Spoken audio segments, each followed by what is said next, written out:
La inversió en instal·lacions esportives en l'esport és una prioritat de primer nivell de legislatura.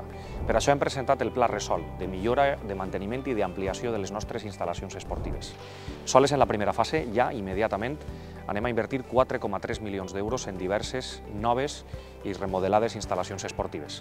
I serà un pla a diversos anys, de tota aquesta legislatura, probablement també de les properes legislatures, per anar actualitzant les nostres instal·lacions, el nostre parc d'instal·lacions esportives al servei dels nostres clubs i esportistes, per a que la ciutat de Gandia continuï avançant.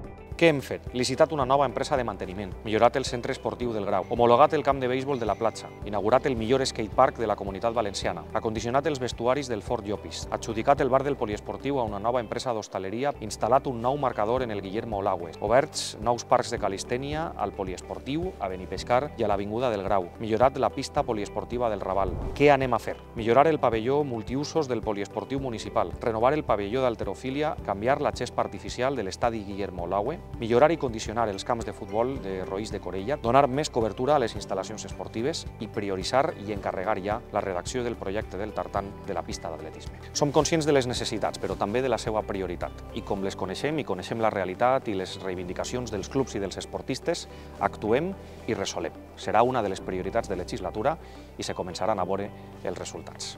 Gandia avança i és una ciutat capital d'oportunitats i de prosperitat.